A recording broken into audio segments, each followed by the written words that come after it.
Of judicial activism, Mr. Swamy, your 3 minutes, 3 to 4 minutes. First of all, are you going to give me as much time as you gave Mr. Swamy? I will give you equal debate. That question is asked as a politician, not as a lawyer. As long as somebody from your side is willing to cut that. Go ahead, sir. Please go ahead, Mr. Swamy.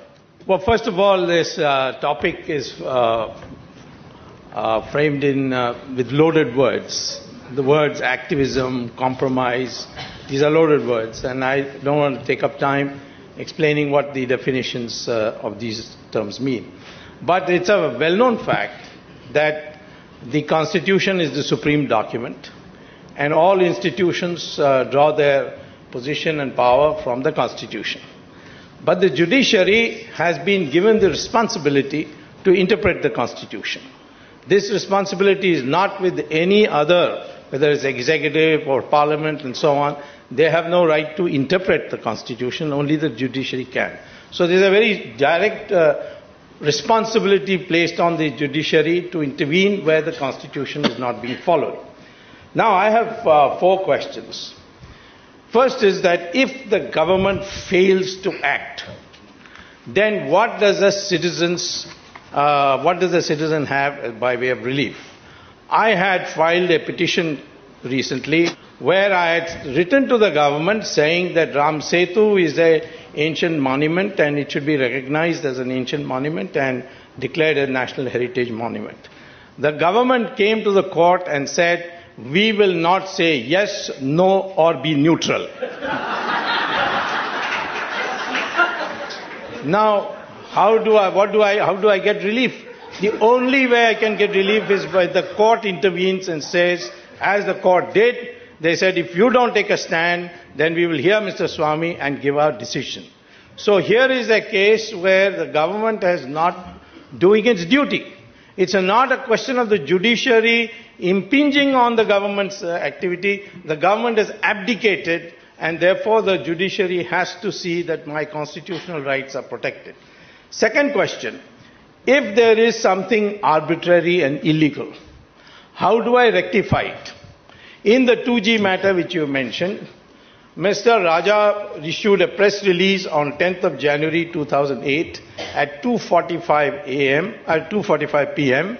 in which he said, which the press release said, that those who want licenses should come between 3:30 and 4:30, which is 45 minutes after that, with a demand draft of 1651 crore rupees.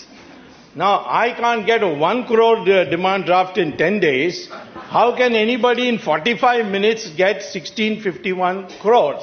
Obviously, that some people had advance information. They had already got the demand draft and they were all ready. And some of them were in fact sitting in Mr. Raja's room. So they didn't even have to go to the building to deliver. Now, should not the government intervene?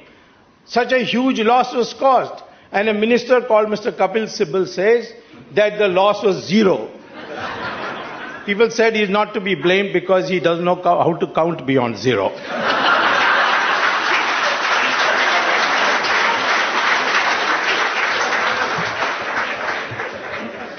Now, here in Tamil Nadu, the chief minister says my birthday is coming. So 1,451 hardened criminals who are serving life sentence for murder, rape and so on are to be released in celebration of my birthday. Now, either the chief minister has kinship with these 1,451, but he releases it. How do I stop it?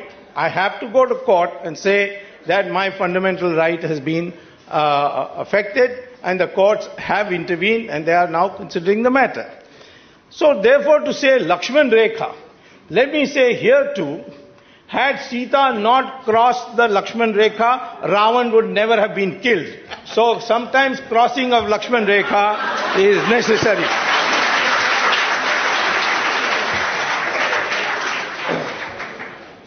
Then there is a question of your rights being denied during the state of emergency, which Mrs. Gandhi proclaimed as a constitutional measure. The Attorney General went to the court and said, we can now take the life of any person without a trial at all. which was totally against. But for the judiciary at that time, there would have been no sanity at all brought in the implementation of the emergency. So we owe the freedom that we have today, the luxury of freedom, to the judiciary intervention at that stage. Finally, the judiciary has done a great service to our country by limiting the amending power of Parliament. Earlier on, if two-thirds majority you had in Parliament, you could amend anything in the Constitution. In fact, you could declare anybody as a king or queen. There was some suspicion that Mrs. Gandhi was preparing to be declared as the Queen of India. And just before that, in 1973, the Supreme Court said, no, Constitution is above everybody else. Parliament is a creature of the Constitution. Parliament is not supreme. Anyone who says Parliament is supreme is wrong. And that Parliament cannot amend the Constitution beyond its shape.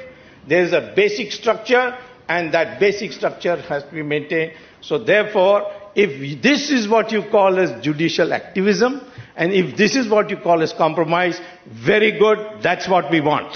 Dr. Subhramaniyam Swamy, it can also be argued that you have used all the examples which you have used today. I can see that you stood up to respond, all the examples you have used today are merely aberrations which you are using today to pass a sweeping generalization on the system. Give me an example which is not an aberration. Today, aberration is the rule, normality is the exception. In that case, I take that argument. I take that argument and ask Mr. Kaur. Mr. Kaur, you have been CAG of India. We talk about 2G. Everyone questions the CAG nowadays.